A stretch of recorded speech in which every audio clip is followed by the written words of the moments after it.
الحمد للہ رب العالمین والصلاة والسلام علی خاتم النبیین اما بعد فاعوذ باللہ من الشیطان الرجیم بسم اللہ الرحمن الرحیم الصلاة والسلام علیک یا رسول اللہ وعلی آلک واصحابک یا حبیب اللہ الصلاة والسلام علیک یا نبی اللہ وعلی آلک واصحابک یا نور اللہ۔ درود پاک پڑھنے کے بے شمار فضائل و برکات ہیں، بہت ساری احادیث فضائل درود میں ملتی ہیں۔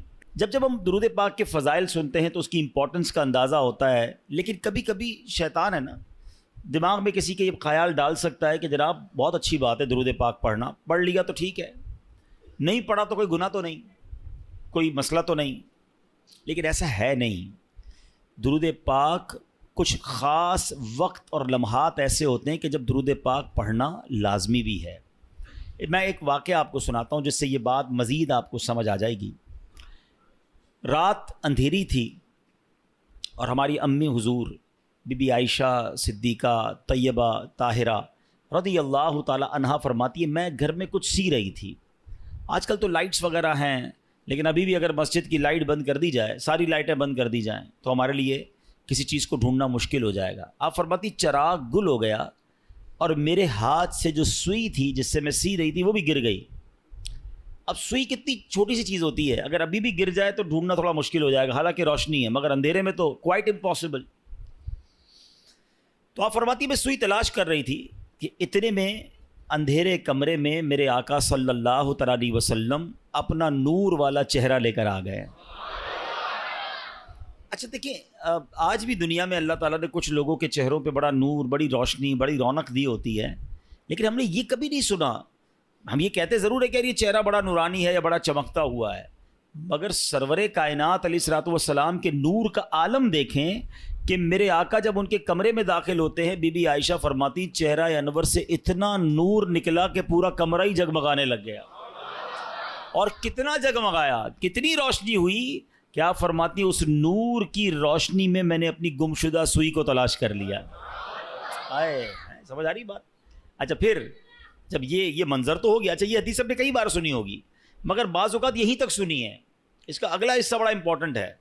بی بی عائشہ صدیقہ رضی اللہ تعالی عنہا نبی پاک سے بڑی محبت کے ساتھ عرض کرتی ہیں کہ یا رسول اللہ، میرے آقا آپ کتنے حسین ہیں، آپ کتنے باکمال ہیں۔ پیارے آقا علیہ الصلوۃ والسلام نے فرمایا، اے عائشہ، ہلاکت ہے اس کے لیے جو قیامت کے دن میرا دیدار نہ کر سکے گا۔ اچھا ذرا تھوڑا سا سمجھو بات کو، بروز قیامت جو نبی پاک علیہ الصلوۃ والسلام کا دیدار بھی نہیں کر سکے گا، اس کی محرومی سمجھ رہے ہیں آپ؟ یقیناً دیدار مصطفیٰ بڑی سعادت، جو نہیں کرے گا وہ محروم، لیکن اس کی اور ایک انٹرپریٹیشن بنتی ہے، اس کی ایک اور شرح بنتی ہے کہ مجھے ایک بات تو بتائیں، قیامت کے دن شفاعت کس نے کرنی ہے؟ نبی پاک علیہ الصلوۃ والسلام نے کرنی ہے نا۔ ہمیں پیاس لگے گی تو آب کوثر کس نے پلانا ہے؟ پیارے آقا نے پلانا ہے۔ ہم پلسرات سے گزریں گے تو رب سلم کی صداؤں سے گزارنا کس نے ہے؟ یعنی محشر کے دن تو قدم قدم پر ہمیں نبی پاک کی حاجت ہے، اور جس کی نبی پاک سے ملاقات ہی نہ ہو سکی، جو قیامت کے دن ان کا دیدار بھی نہ کر سکے گا، وہ تو مارا گیا نا۔ اب پوائنٹ سمجھ رہے ہیں؟ آقا علیہ الصلوۃ والسلام نے فرمایا ہلاکت ہے اس کے لیے جو میرا قیامت کے دن بھی دیدار نہیں کر سکے گا۔ بی بی عائشہ نے فوراً پوچھا، یا رسول اللہ وہ کون ہے بدبخت؟ آپ علیہ الصلوۃ والسلام نے فرمایا بخیل ہے وہ شخص۔ بخیل کہتے ہیں عربی میں کنجوس کو، کنجوس ہے وہ شخص۔ کہ حضور کون کنجوس، کون بخیل؟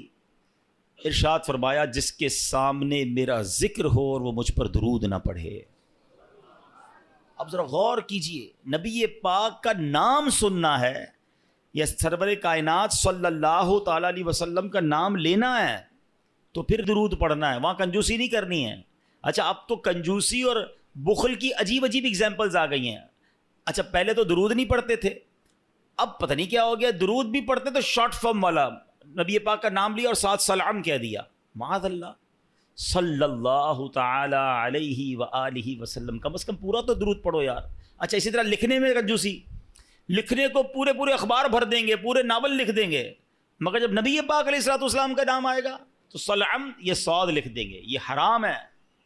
درود بھی پورا، لکھنا بھی پورا ہے اور پڑھنا بھی پورا ہے. سارا دن باتیں کرنے کے لیے تمہارے پاس ٹائم ہے، درود کی باری میں ڈنڈی مارتے ہو. اور پھر درود پاک تو میری نیکیوں میں اضافے کا وظیفہ ہے نا، میرے گناہوں کی معافی کا وظیفہ ہے، میری تو نبی پاک میں حاضری لگانے کا وظیفہ ہے آقا کی بارگاہ میں. تو پھر میں درود پاک پڑھنے میں کیوں کنجوسی کروں؟ ہاں اب علماء نے ایک بڑی خوبصورت ہمارے لیے آسانی کر دی. اب مثال کے طور پہ دوران بیان، دوران نعت کبھی کبھی بار بار نبی پاک صلی اللہ تعالیٰ علیہ وسلم کا نام پاک آتا ہے، تو ہو سکتا ہے کوئی پڑھنا بھول جائے، رہ جائے. تو علماء کہتے ہیں روزانہ دن میں ایک مخصوص تعداد کے مطابق درود پڑھ لیا کرو، تو پورے دن میں جہاں جہاں نبی پاک صلی اللہ تعالیٰ علیہ وسلم کا نام سنا یا کہا، اور اگر درود پڑھنا رہ گیا ہے تو یہ بعد میں درود پڑھنا اس کا آلٹرنیٹ، اس کا قائم مقام ہو جائے گا. تو اس لیے کہا جاتا ہے کہ روزانہ کم از کم 100 بار 200 بار، اللہ ہمت دے توفیق دے تو 313 بار درود پاک پڑھ لیں، تو انشاءاللہ برکتیں ہی برکتیں ملیں گی. نیت کرتے ہیں انشاءاللہ؟ میں بھی نیت کرتا ہوں، آپ بھی نیت کریں انشاءاللہ روزانہ کثرت کے ساتھ درود پاک پڑھیں گے انشاءاللہ. آئیے مل کر محبت کے ساتھ بآواز بلند درود پاک پڑھ لیں. صلو علی الحبیب صلی اللہ تعالی علی محمد صلی اللہ تعالی علیہ وسلم. ناظرین آج ایک ایسی حقیقت پر میں نے بات کرنی ہے جس پر نارملی بات ہوتی نہیں ہے، اور یہ ایک ایسی حقیقت ہے کہ جس سے انکار بھی کوئی نہیں کر سکتا. دنیا میں بہت سارے فلسفے ہیں، دنیا میں بہت ساری تھیوریز ہیں جس میں بڑا جس کو کہتے ہیں نا کہ اختلاف ہے. قوموں کے اندر بھی اختلاف ہے، مذہبوں میں بھی اختلاف ہے، عمر کے اندر بھی اختلاف ہے کہ نہیں جناب کچھ لوگ کہتے ہیں یہ ہے تو دوسرا کہتا ہے نہیں ایسا نہیں ہو سکتا ہے. بہت ساری سائنٹیفک تھیوریز ہیں، بہت ساری جناب لاجیکلی باتیں ہیں، قوموں کے کلچر ہیں، اختلاف ہے لوگوں میں، کہتے نہیں وہ کہتے ہیں یہ ٹھیک ہے، وہ کہتے ہیں یہ ٹھیک نہیں ہے. مگر میں جس تھیوری ہے جس حقیقت کی بات کر رہا ہوں نا، دنیا کا ہر مذہب اس کو مانتا ہے. دنیا کا ہر رہنے والا شخص جس کے اندر عقل ہے وہ اس کو ایکسیپٹ کرتا ہے. یہ وہ ریئلٹی ہے جس سے کوئی بھی انکار نہیں کرتا. وہ ایسی کون سی ریئلٹی؟ واقعی چندی چیزیں ہیں دنیا میں، شاید گنتی کی چیزیں ہوں گی جس سے پوری دنیا کے لوگ متفق ہوں کہ ہاں یہ درست ہے، یہ کنفرم ہے، یہ ہونا ہے. میں انہی میں سے ایک تھیوری کی بات کر رہا ہوں، انہی میں سے ایک حقیقت کی بات کرنے جا رہا ہوں. مگر ایسی مسلم، ایسی کنفرم حقیقت ہوتے ہوئے بھی اس پر بات کرنے کے لیے کوئی تیار نہیں ہے، اس کے بارے میں تیاری کرنے کے لیے کوئی تیار نہیں ہے. یہ بڑی عجیب بات ہے. ایسی کون سی تھیوری ہے، ایسی کون سی حقیقت ہے، بتاتا ہوں آپ. لیکن پہلے میں آپ کو ایک واقعہ سناتا ہوں. اس واقعے کے ذریعے ہم اس ٹاپک تک بھی پہنچ جائیں گے اور مزید ریئلائزیشن آسان ہو جائے گا. حضرت عبداللہ بن ابو نوح رحمۃ اللہ تعالی فرماتے ہیں، میں نے مسجد نبوی شریف میں ایک بوڑھے میاں کو دیکھا. وہ مسجد کی صفائی کرتے تھے اور دن رات مسجد میں ہی رہتے تھے. لوگوں نے بتایا کہ یہ بوڑھے میاں جو ہیں یہ مسلمانوں کے تیسرے خلیفہ حضرت عثمان غنی رضی اللہ تعالیٰ عنہ کی اولاد میں سے ہیں، صاحب اولاد ہیں. اللہ پاک نے مال بھی بڑا عطا کیا ہے، لیکن یہ سب کچھ چھوڑ کر بس مسجد کے ہو کر رہ گئے ہیں. صبح و شام مسجد میں ہی پڑے رہتے ہیں، مسجد کی صفائی کرتے ہیں، بس عبادت کرتے رہتے ہیں. حضرت عبداللہ بن ابو نوح رحمۃ اللہ تعالیٰ کہتے ہیں، میں نے جب لوگوں کی یہ باتیں سنی تو میں نے کہا کچھ تو ہے اسپیشل، جس کے بعد اتنا مال ہو، اتنی بڑی فیملی ہو، یہ مسجد میں زیادہ ٹائم کیوں گزارتے ہیں. تو میں واچ کرنے لگا، ان کو فالو کرنے لگا کہ کچھ راز کی بات، سیکھنے کی بات پتہ چلے گی. تو کہتے رات کا جب پچھلا پہر ہوا، لاسٹ آخری پہر تہجد کے وقت آیا، میں نے دیکھا کہ یہ مسجد سے نکلے اور جنت البقیع کی طرف جا رہے ہیں. جنت البقیع مدینہ منورہ کا قبرستان ہے، اور یقین کریں کمال کا قبرستان ہے. آپ یقین کریں، مطلب جنہوں نے دیکھا ہے وہ میری بات جلدی سمجھ جائیں گے، جنہوں نے نہیں دیکھا میں دعا کرتا ہوں یا اللہ ہم سب کو مدینے کی حاضری عطا کرے. یہ دنیا کا واحد قبرستان ہے جس کو دیکھ کر ڈر نہیں لگتا، مرنے کا جی چاہتا ہے. ہاں دنیا کے کسی قبرستان میں جاؤ نا ڈر لگتا ہے کہ یار ایسی قبریں ٹوٹی پھوٹی. واللہ جنت البقیع کا قبرستان دیکھو تو بندے کو جی چاہتا ہے یا اللہ ادھر ہی موت دے دے، یہیں دفن فرما دے. ہاں میں کبھی موقع ملا چلیں اشارتاً بات کر دیتا ہوں، ورنہ یہ میرا موضوع نہیں ہے. ورنہ میری ایک بار جنت البقیع کے گورکن سے ملاقات ہوئی. ایسی ایسی باتیں مجھے بتائی انہوں نے میں کتنی دیر تک تو روتا ہی رہا. اور میں 2 باتیں بتا دیتا ہوں, پھر کبھی موقع ملا تو اس پر تفصیل سے بات کریں گے. کہ وہ مجھے ملے اور بڑی بڑی اچھی محبت والی ملاقات ہوئی. تو میں نے کہا یار کچھ تو بتاؤ جنت البقیع کے بارے میں, ایسا کیا ہے؟ ہم تو سنتے ہیں آپ تو قبر کھودتے ہیں, آپ تو جنت البقیع میں ہی ہوتے ہیں. کہتے ہیں عبدالحبیب بھائی پہلے بتائیں آپ کو میرے جسم سے خوشبو آ رہی ہے؟ میں نے کہا خوشبو تو بڑی آ رہی ہے, کون سا عطر لگایا ہے؟ کہتے ہیں واللہ میں نے کوئی عطر نہیں لگایا, یہ بقیع کی خوشبو ہے, جنت البقیع کی مٹی کی خوشبو ہے. اچھا وہ کہتے ہیں دنیا کا کوئی بھی قبرستان اٹھا لیں, پھر میں نے بھی غور کیا, وہاں آپ کو کیڑے بکوڑے بہت سارے جانور ملتے ہیں نا, مردے دفن ہو رہے ہیں, اور ظاہر قبرستان میں تو صفائی نہیں ہوتی نا, تو آپ کو کیڑے بولا جنت البقیع میں ایک کیڑا نہیں ہے. یعنی میں آپ کو روحانیت والی باتیں نہیں بتا رہا, روحانیت تو اندر کیا کیا ہوگا وہ تو اللہ جانے, اس کا حبیب جانے, اس کی کیسی کرم نوازیاں ہیں. میں تو جو نظر سے آنے والی چیزیں بتا رہا ہوں. کہتا ہم جب قبر کھودتے ہیں نا عبدالحبیب بھائی, کئی بار ایسا ہوا کہ قبر کھودتے کھودتے ایسی ٹھنڈی ہوا آتی ہے کہ میں قبر کے اندر لیٹ کر خود ہی سو جاتا ہوں. کبھی گورکن کو قبر میں سوتے دیکھا ہے؟ کہتا ہے ایسی ٹھنڈی ہوا ہوتی ہے, میں سکون اتنا ہوتا ہے, میں کام کرتے کرتے ادھر ہی لیٹ جاتا ہوں قبر کے اندر, نیند بھی آ جاتی ہے. میں نے تو اس کے ہاتھ چومے اور کہا آپ ہی دعا کر دیں کہ ہمیں جنت البقیع نصیب ہو جائے. کمال کا قبرستان. اور کیوں ہے پتہ ہے کمال کا؟ ایک تو اس قبرستان میں کم و بیش 10,000 صحابہ اکرام مدفون ہیں. ہر صحابی نبی جنتی کی قبر کیسی ہوتی ہے پتہ ہے؟ جنت کا باغ ہوتی ہے, حدیث پاک ہے نا, یا تو جنت کا باغ ہوتی ہے قبر یا دوزخ کا گھڑا. تو سارے صحابہ کی قبر تو ہو گئی جنت کا باغ.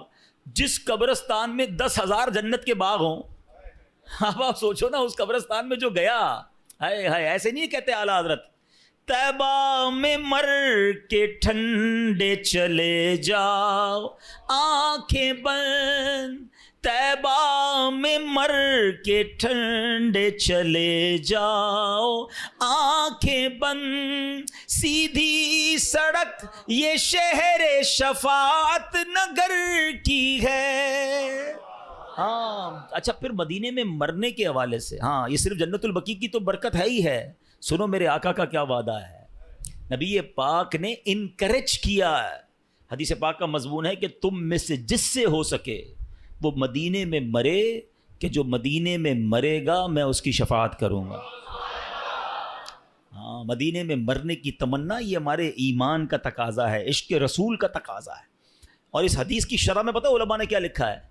اگر کوئی اس حدیث پر عمل کرنا چاہتا ہے نا تو وہ اپنا بڑھاپا مدینے میں گزارے, اور پھر بغیر کسی ضرورت مدینہ پاک سے باہر نہ نکلے. مجھے ایک میسج آیا مدینہ منورہ سے, دیکھیں موضوع مجھے نہیں پتا تھا یہ چھڑ جائے گا. ہمارے لاہور کے ایک اسلامی بھائی ہیں مدینہ پاک میں, اور انہوں نے کہا آج مجھے کسی نے بتایا کہ ایک خاتون ہیں جو پاکستان سے گئی ہیں وہاں پر, 32 سال ہو گئے ہیں وہ مدینے سے باہر نہیں نکل رہی ہیں.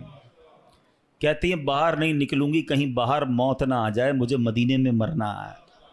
اور میں ایسے کئی مدینے میں رہنے والوں کو جانتا ہوں جو نہیں جاتے, مکے بھی نہیں جاتے, ایک بار حج کر لیا انہوں نے, کہتے فرض ادا ہو گیا ہے, اب مدینہ نہیں چھوڑنا ہے. آقا نے فرمایا جس سے ہو سکے وہ مدینے میں مرے, کہ جو مدینے میں مرے گا میں اس کی شفاعت کروں گا.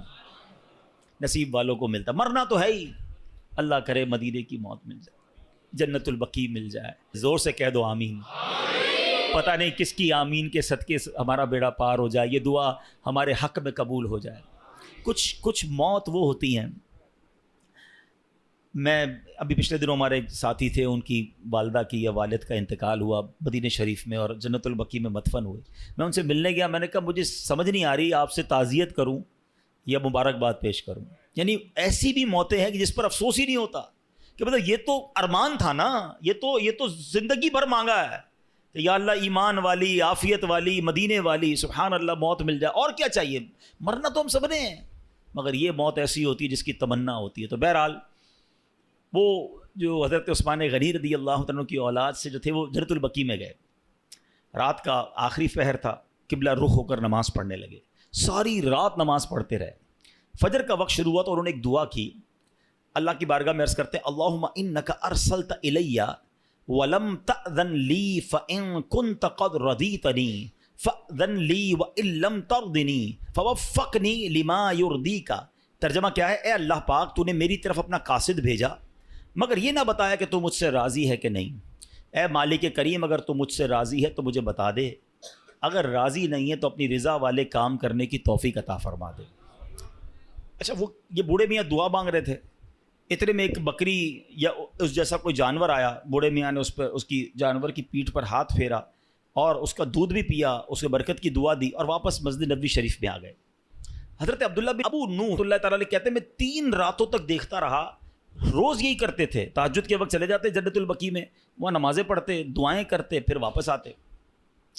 3 دن بعد میں نے حضرت کو روک لیا، میں نے کہا حضرت میں 3 دن سے آپ کو چیک کر رہا ہوں، آپ دعا کرتے ہیں، دعا میں کہتے ہیں یا اللہ تو نے اپنا قاصد میرے پاس بھیجا ہے۔ اللہ نے کون سا قاصد بھیجا ہے؟ قاصد کہتے ہیں میسنجر، پیغام لانے والا۔ اللہ نے آپ کے پاس کون سا پیغام بھیجا ہے؟ بوڑھے میاں نے کہا ایک دن میں آئینہ دیکھ رہا تھا، میں نے اپنی داڑھی میں ایک سفید بال دیکھا، بس میں نے جان لیا کہ اللہ کی طرف سے موت کا قاصد میرے پاس آ گیا۔ بس اللہ اکبر، یہ اللہ والوں کی شان تھی کہ موت کو کیسے یاد کرتے تھے۔ اور یہ روایتوں میں آتا ہے، یہ سفید بال ہونا ہے نا، کالے بالوں کے بعد سفید بال کا ہو جانا، آنکھوں کی بینائی کمزور ہو جانا، کمر کا تھوڑا سا جھک جانا، اعضاء کا کمزور ہو جانا، طاقت کا کم ہو جانا، یہ سب اللہ کی طرف سے ریمائنڈرز ہیں، یہ قاصد ہیں، یہ پیغام دے رہے ہیں کہ جانے کا وقت آنے والا ہے۔ مگر کیا ہم لوگ اس بات کا احساس کرتے ہیں؟ جو میں نے شروع میں بات کی تھی نا کہ ایک حقیقت جس کو تمام مذاہب، تمام نیشنلٹیز، تمام لوگ مانتے ہیں جو ہونی ہے، وہ ایک ایسی متفقہ حقیقت ہے، ریالٹی ہے کہ موت آ کر رہے گی۔ دنیا کا کوئی مذہب یہ نہیں کہتا کہ ہم مریں گے نہیں، کوئی سائنسدان نہیں کہتا ہم نہیں مریں گے، سب مانتے ہیں کہ دیر از اے ڈے، ایک وقت آنا ہے، ہم سب نے جانا ہے، مگر کوئی بات کرنے کے لیے تیار نہیں ہے، کوئی اس پر ڈسکس کرنے کے لیے تیار نہیں ہے۔ میں مثال دیتا ہوں، ابھی آج اچانک ہمارا پلان بن جائے کہ یار اسلام آباد جانا ہے، صرف سوچا ہے یار اسلام آباد کسی کام سے جانا ہے، کل سے اسلام آباد کے بارے میں ہم باتیں کرنا شروع کر دیں گے دوستوں میں، ہیں یار اسلام آباد کا موسم کیسا ہوگا، کون سی ٹرین میں جاؤں، جہاز کی ٹکٹ کتنے کی ہے، ہوٹل کون سا رکھوں، یار سردی کتنی ہے، ابھی سوچا ہے، ڈسکشن شروع ہے۔ ترکی جانا ہے، ترکی کے لیے بات شروع، یورپ جانا ہے، یورپ کے لیے بات شروع، جدھر جانا ہے اس کی ابھی پلان ہے، ٹکٹ بک نہیں کی ہے، سوچتے ہی بات چیت شروع۔ سب کو پتہ ہے مرنا ہے، بات کیوں نہیں کرتے؟ ڈسکس کیوں نہیں کرتے؟ یار مرنے کے بعد کیا ہوگا، موت کے وقت کیا ہوگا، نزا کی سختی کیسی ہوگی، قبر میں اکیلا جاؤں گا، قبر جنت کا باغ ہوگی، دوزخ کا گھڑا ہوگی، سانپ اور بچھو تو نہیں آ جائیں گے؟ Nobody want to talk about it۔ ارے کوئی بات نہیں کرتا ہے کہ کبھی دوستوں میں بیٹھے یار تم پتہ نہیں اسلام آباد جاؤ گے نہیں جاؤ گے، مگر ہو سکتا ہے اس سے پہلے ہی مر جاؤ، موت پر کیوں بات نہیں کرتے؟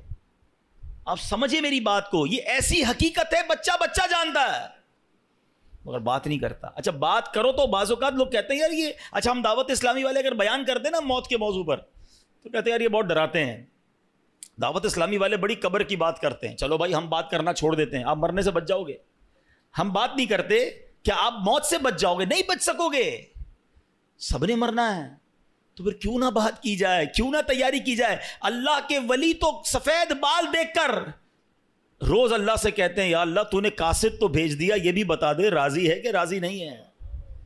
ایک بادشاہ کے بارے میں آتا ہے، سنیے، گھر میں اس نے موت کی یاد کے لیے تابوت رکھا ہوا تھا اور روز اس تابوت کو دیکھ کر اپنی موت کو یاد کرتا تھا۔ ایک دن آئینے میں چہرہ دیکھا تو داڑھی میں ایک سفید بال نظر آیا، تو اب بادشاہ نے کہا کہ یہ تابوت لے جاؤ، اب مجھے موت کو یاد کرنے کے لیے یہ داڑھی میں سفید بال ہی کافی ہے، یہ یاد دلاتا رہے گا کہ میری موت کا وقت آنے والا ہے۔ اے میرے پیارے اسلامی بھائیوں، یہ ایسے بھی لوگ گزرے ہیں، مگر آج ہمارے سامنے جنازے اٹھتے ہیں، داڑھی کے بال سفید ہونا تو پتہ نہیں کتنوں کے سفید ہو گئے، پورے ہی بال سفید ہو گئے، کچھ کلر لگا کر چھپاتے ہیں، کچھ مہندی لگا کے چھپا دیتے ہیں، لیکن پتہ تو ہے نا کہ میری موت کا وقت آنے والا ہے۔ زندگی گزر رہی ہے، برتھ ڈے بڑی شوق سے لوگ مناتے ہیں، happy birthday to you. کبھی سوچا کہ یہ، میں نہیں کہتا ناجائز ہے، جائز طریقے سے منائے ٹھیک ہے، لیکن اگر عقل ہونا تو زندگی کا 1 سال کم ہو گیا ہے۔ اگر میں 40 سال اللہ کی بارگاہ سے لکھوا کر لایا تو میرا 1 سال چلا گیا نا۔ خوشی بنانی چاہیے، یہ عبرت کرنی چاہیے کہ لمحہ بلمحہ ہم موت کے قریب ہو رہے ہیں، آخرت کے قریب ہو رہے ہیں، مگر کوئی فکر نہیں ہے، کوئی اس بارے میں بات ہی نہیں کرتا ہے۔ Please try to understand. آج جنازے, غسل, میت کی تدفین کے وقت بھی لوگ ہنسی مذاق کر رہے ہوتے ہیں. قبرستان کا ماحول پہلے کا زمانہ تھا, میت میں جائیں نا جنازے میں تو یہ ڈھونڈنا مشکل ہو جاتا تھا کہ میت کا رشتہ دار کون ہے. سارے ہی رو رہے ہوتے تھے منہ چھپا کر, رومال رکھ کے. اس لیے نہیں کہ سب کو میت سے بڑا پیار ہوتا تھا, اس لیے کہ لوگوں کو اپنی موت یاد آتی تھی کہ آج یہ چلا گیا ہے, کل میری باری ہے. آج اس کو قبر میں اتار رہے ہیں, کل مجھے اتاریں گے. آج اس کو کاندھے پر لے کے جا رہا ہوں, کل میری باری, مجھے کوئی کاندھے پر لے کے جائے گا. ارے کبھی غسل میت دیتے وقت, کفن پہناتے وقت خیال آیا کہ میری باری آنے والی ہے؟ کیوں نہیں سوچتے, کیوں یہ خیال نہیں کرتے میرے پیارے اسلامی بھائی؟ وہ تو سفید بال داڑھی کا دیکھ کر سمجھ جاتے کہ موت کا قاصد آ گیا ہے, مگر آج ہم تو جنازے دیکھ کر بھی احساس نہیں کرتے ہیں. تو آج ہم نے بات اس موضوع پر کرنی ہے کہ ہم سب نے مرنا ہے اور اپنی کرنی کا پھل بھگتنا ہے. اللہ پاک کے آخری نبی رسول ہاشمی صلی اللہ تعالی علیہ وسلم فرماتے ہیں بخار بھی موت کا قاصد ہے. بخار آتا ہے نا, ہمیں کئیوں کو, سب کو بخار آیا ہوگا کبھی نہ کبھی. فرمایا یہ موت کا قاصد ہے. اور سنیں کیا پیارا جملہ نبی پاک نے فرمایا کہ بخار زمین پر اللہ پاک کا بنایا ہوا قید خانہ ہے. ہاں, یہ بالکل پہلی بار میں نے بھی پڑھا اور واقعی میں نے غور کیا کہ بخار ہوتے ہی بندہ گھر میں چلا جاتا ہے, اچھی خاصی ایکٹیویٹی ہوتی ہے. یار آج کل نظر نہیں آ رہا بندہ کدھر ہے, بخار ہو گیا گھر کے اندر ہے, قید ہو جاتا ہے, خود ہی آٹومیٹکلی قید ہو جاتا ہے. آقا نے فرمایا بخار زمین پر اللہ پاک کا بنایا ہوا قید خانہ ہے. اللہ پاک جب چاہتا ہے اپنے بندے کو قید کر دیتا ہے اور پھر جب چاہتا ہے تو چھوڑ دیتا ہے.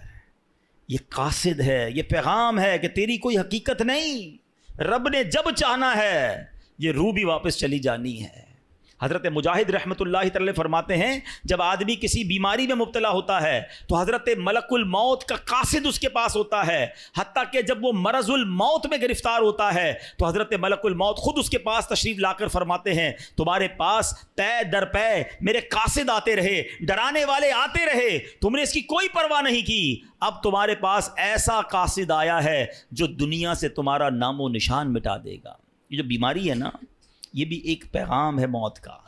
اللہ کرے کہ ہم سمجھیں, اللہ کرے کہ ہم عبرت حاصل کریں. اے میرے پیارے اسلامی بھائیوں, اب بیماری آ جائے تو بندے کو کرنا کیا چاہیے؟ اللہ کرے کہ ہم ایسے کام کریں. امام غزالی رحمۃ اللہ تعالی علیہ فرماتے ہیں مریض کو چاہیے جب کوئی مرض میں ہونا موت کو کثرت سے یاد کرے, توبہ کرتے ہوئے موت کی تیاری کرے, ہمیشہ اللہ پاک کی حمد و ثنا کرے, خوب گڑ گڑا کر دعا کرے, اللہ پاک کے حضور عاجزی اور انکساری کا اظہار کرے, مناسب علاج کروائے, شکوہ و شکایت نہ کرے, اور جب شفا نصیب ہو جائے تو اللہ پاک کا شکر ادا کرے. یہ بیماری میں کرنا چاہیے. ہم کیا کرتے ہیں, او ہو بڑا سر میں درد ہے, بڑا پیٹ میں درد ہے, بس یار بہت پریشان, اتنا شکوہ, اتنی شکایت. اچھا سب کو بتانا ہے, کیا کوئی علاج کر دے گا ہمارا؟ شفا دینے والی ذات کس کی ہے؟ تو اللہ سے بات کرے نا. لوگوں کو کیوں بتاتے پھرتے ہیں؟ اس سے گویا اب بڑی تصوف والی بات کرنے جا رہا ہوں, تھوڑی باریک بات ہے, سمجھیے گا. حضرت رابعہ بصریہ بہت بڑی ولیہ گزری ہیں رضی اللہ تعالیٰ عنہ. ایک بندے کو دیکھا اس نے سر پہ پٹی باندھی ہوئی تھی. تو حضرت رابعہ نے کہا کہ سر پہ پٹی کیوں باندھی ہے؟ کہا حضور سر میں بہت درد ہے. آپ نے فرمایا آج تم بیمار ہو تو درد کی پٹی باندھی ہے, جب صحت میں تھے تو صحت کی پٹی باندھی تھی. بات بہت باریک ہے, سمجھدار آدمی اس بات کو پکڑ لیں گے. یعنی تمہیں آج اللہ نے کچھ دنوں کے لیے بیمار کیا تو سارے جہان کو بتا رہے ہو کہ اللہ نے بیمار کیا, درد کی پٹی باندھی. جب اللہ نے اتنے دنوں تک صحت مند رکھا تھا, کوئی پٹی باندھ کے بتایا لوگوں کو کہ میں بڑا صحت مند ہوں؟ بعض اوقات بیماری کا اظہار, مصیبت کا اظہار کہیں ایسا نہ ہو یہ شکوہ بن جائے, کمپلین بن جائے کہ اللہ نے بیمار کیا ہے, اللہ نے تکلیف بھیجی ہے. نہیں میرے پیارے اسلامی بھائیوں, اگر کوئی بیماری پر صبر کر جائے نا, احادیث میں مضمون ملتا ہے اللہ شفا بھی دیتا ہے, اس کے گناہوں کو معاف بھی کر دیتا ہے. یعنی بیماری مصیبت تو میرے گناہ معاف کروانے آئی تھی, مگر شکوہ شکایت کمپلین ہمارا تو کچھ لوگوں کی تو عادت ہی ہوتی ہے نا, جب ان سے ملے کیا حال ہے, اب جیسے ہی پوچھا نا آپ نے کیا حال ہے, اب لسٹ شروع ہو جائے گی, بس یار سر میں بھی درد ہے, پیٹ میں بھی درد ہے, مارکیٹ بھی خراب ہے, گھر میں بھی اچھا نہیں ہے, اتنی پرابلمز بتا دے گا بندہ کہ یار نہ ہی پوچھتا تو اچھا تھا. کبھی تو شکر الحمدللہ کہہ دو, کبھی تو کہہ دو اللہ نے بڑا اچھا رکھا ہے, اللہ نے بڑی مہربانی کی ہے, کروڑوں سے اچھا رکھا ہے. کیوں نہیں کہتے زبان سے؟ شکر ادا کرنے والے بنے, کمپلین کرنے والے نہ بنو. اور بیماری سبحان اللہ ہمارے اسلاف جو ہے نا وہ تو اس طرح مصیبت کو ویلکم کرتے تھے. حضرت فتح موصلی رحمۃ اللہ تعالی علیہ کے بارے میں آتا ہے کہ ان کی زوجہ تھی, ایک بار کہیں جا رہی تھی تو راستے میں پاؤں کو ٹھوکر لگی, ناخن اکھڑ گیا. اب ناخن اکھڑنے کی تکلیف سمجھتے ہو نا, جان نکل جاتی ہے. اب مسکرانے لگی تو کسی نے کہا آپ کو تکلیف نہیں ہوئی؟ کہا تکلیف تو ہوئی, مگر اس تکلیف پر جو میں صبر کروں گی اور صبر پر جو مجھے ثواب ملے گا وہ ثواب یاد کر کے مسکرا رہی ہوں. اللہ اکبر. یہ ایسے لوگ تھے. اور ہم جناب چھوٹی سی چوٹ پر اتنی شور مچا رہے ہوتے ہیں, تھوڑا سا نقصان ہو جائے, اچھا جناب وہ کیا ہوا, بس وہ موٹر سائیکل کا انڈیکیٹر ٹوٹ گیا, تو موبائل ہاتھ سے گر گیا, تو فلاں نقصان ہو گیا, فلاں پرابلم, سب کو بتائیں گے. 2 4 5 ہزار کا نقصان ہو گیا, پورے محلے کو بتائیں گے. کیوں بتائیں گے بھائی؟ کوئی دے دے گا آپ کو؟ دے گا کوئی نہیں, ثواب بھی چلا گیا. صبر کرتے تو یہ نقصان تمہارے لیے ہو سکتا ہے گناہوں کا کفارہ بن کر آیا ہو. روایتوں میں آتا ہے کہ مومن کو پہنچنے والا ہر نقصان, یہاں تک کہ اس کے جوتے کا تسمہ بھی ٹوٹ جائے نا, وہ بھی اگر کسی کا لاس ہوتا ہے اور وہ صبر کرے تو وہ اس کے گناہوں کا کفارہ بن جاتا ہے, اس کے لیے نیکی کا باعث بن جاتا ہے. مگر صبر کریں تو نا, ہم نے تو سب کو بتانا ہے. اچھا معاملہ بڑا عجیب ہے, نقصان ہو تو سب کو بتانا ہے, نفع ہو تو کسی کو نہیں بتانا ہے. یہ ضرور بتائیں کہ 5,000 کا نقصان ہو گیا, کبھی آ کے بتائیں کہ آج 50,000 روپے کمائیں. نہیں وہ کیوں بتاؤں بھائی, گھر والوں کو تو بالکل بھی نہیں بتاؤں گا, خرچہ شروع کر دیں گے گھر والے. ان کو جب بھی بتانا نقصان کی خبر دینی ہے. نہیں میرے پیارے اسلام, اللہ کا شکر ادا کریں, نہ بتائیں کسی کو نقصان. وہ شاعر کہتے ہیں نا, کسی کا احسان کیوں اٹھائیں, کسی کو حالات کیوں بتائیں. کیوں بتاؤں میں کسی کو میرے ساتھ کیا گزر رہی ہے؟ میں جانوں, میرا رب جانے نا. کسی کا احسان کیوں اٹھائیں, کسی کو حالات کیوں بتائیں. تم ہی سے مانگیں گے تم ہی دو گے, تمہارے در سے ہی لا لگی ہے. اللہ کی بارگاہ میں ہم عرض کریں گے, اللہ کے حبیب علیہ الصلوۃ والسلام کی بارگاہ میں عرض کریں کہ اللہ حبیب پاک کے وسیلے سے ہم پر رحم کر دے. لیکن یہ دنیا والوں کو نہ بتایا کرو, اور خاص طور پہ بیماری, اس میں تو زیادہ توبہ استغفار کرنا. دیکھیں اگر کہتے ہیں نا مائنڈ سیٹ ہو نا عبرت لینے کا, پرابلم یہ مائنڈ سیٹ نہیں ہے. ہمیں میسج ملتا ہے, ہم اس کو میسج کو کر لیتے ہی نہیں ہیں. ہم کہتے ہیں نہیں یار نارمل سی بات ہے. حالانکہ بیماری میں جو ہماری کہتے ہیں نا ترم خانی نکل جاتی ہے, آواز نہیں نکل رہی ہوتی ہے, طبیعت آؤٹ ہو جاتی ہے, کھڑے ہونے کا جی نہیں چاہتا. ایسے جو اکڑ اکڑ کے چل رہے ہوتے ہیں نا, ان کو کھڑے ہونے کی ہمت نہیں ہوتی ہے. یہ پیغام ہے کہ یہ تیری اوقات ہے, بستر سے بندہ کھڑا نہیں ہو سکتا. ایسی ایسی بیماریاں ہوتی ہیں, ہم سب کے ساتھ ایسا ہوا ہوتا ہے کہ پیروں میں جان نہیں ہوتی. ماشاءاللہ 5 وقت کا نمازی ہوتا ہے, بعض اوقات ایسا بیمار ہوتا ہے کہ کھڑے ہو کے نماز نہیں پڑھ سکتا, اس کو کرسی پہ بیٹھ کے نماز پڑھنی پڑتی ہے. اس وقت احساس ہونا چاہیے کہ جب پیر پہ کھڑا ہوتا ہوں تو یہ میرے رب کی قدرت کھڑا کرتی ہے. اب کھڑے ہو کے اکڑنا نہیں ہے, اب کھڑے ہو کے روب نہیں جمانا لوگوں پر, ظلم نہیں کرنا ان ہاتھوں اور پیروں سے.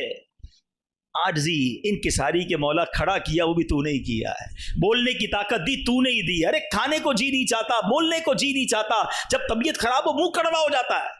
یہ سب چیزیں پیغام ہیں, عبرت تو لو, یہ میری اوقات ہے. پیٹ خراب ہو جائے انسان کا, اور دنیا بھر پہ روب جمانے والا کمرے سے باہر نہیں نکل سکتا, ایسی حالت خراب ہو جاتی. یہ سب یہ اوقات یاد دلاتی ہے بیماری ہمیں, مگر عبرت لینے والا تو کوئی ہو نا. روایتوں میں آتا ہے اللہ کے حبیب علیہ الصلوۃ والسلام فرماتے مومن جب بیمار ہو کر اچھا ہو جائے تو بیماری سابقہ گناہوں سے کفارہ ہو جاتی ہے اور آئندہ کے لیے نصیحت ہو جاتی ہے. یہ نصیحت لینے والا ہو نا. منافق کیا کرتا ہے, نبی پاک نے فرمایا منافق جب بیمار ہو پھر اچھا ہو, اس کی مثال اونٹ کی ہے, مالک نے اسے باندھا پھر کھول دیا, نہ تو اسے معلوم کیوں باندھا نہ اسے معلوم کیوں کھول دیا. لوگ بیمار ہو کر بھی عبرت نہیں لیتے نا. منافق کی یہی نشانی بتائی گئی کہ فرق ہی نہیں پڑتا. تو اے کاش ہمیں اپنی بیماریوں سے, اپنی مصیبتوں سے سبق لینا مل جائے کہ سب نے جانا ہے. یہی بات جو میں کر رہا ہوں نا, حضرت مفتی احمد یار خان نعیمی نے اس حدیث پاک کے تحت کیا لکھا. آپ فرماتے مومن بیماری میں اپنے گناہوں سے توبہ کرتا ہے, وہ سمجھتا ہے کہ بیماری میرے کسی گناہ کی وجہ سے آئی ہے اور شاید یہ آخری بیماری ہو جس کے بعد موت ہی آ جائے, اس لیے اسے شفا بھی نصیب ہو جاتی ہے اور مغفرت بھی نصیب ہو جاتی ہے. اچھی سوچ لاتا ہے نا, توبہ کرتا ہے. اب منافق کیا کرتا ہے, فرمایا غافل انسان منافق یہ سمجھتا ہے کہ میں تو فلاں وجہ سے بیمار ہوں, رات کو گیا تھا دعوت میں, وہ غلط قسم کا کھانا کھا لیا اس لیے پیٹ خراب ہو گیا, میں نے ڈرنک پی لی تو گلا خراب ہو گیا. وہ کوئی نہ کوئی اسباب ڈھونڈ رہا ہوتا ہے, یہ نہیں سوچتا اللہ نے بھیجی بیماری, اور بس اب تھوڑی سی دوا وغیرہ پیوں گا, فلاں ہوا چل رہی ہے آج کل, فلو چل رہا ہے اس لیے بیمار ہو گیا ہوں, بس اب جب ٹھیک ہو جاؤ گا دوا سے تو کہے گا وہ دوا کھائی تھی تو ٹھیک ہو گیا. وہ اللہ رب العالمین کی طرف توجہ ہی نہیں کرتا, اسباب پر توجہ کرتا ہے, خالق کے اسباب کو بھول جاتا ہے. فرمائے منافق کی نشانی ہے کہ وہ اپنے گناہوں پر غور نہیں کرتا, اس بیماری کو میسج نہیں سمجھتا.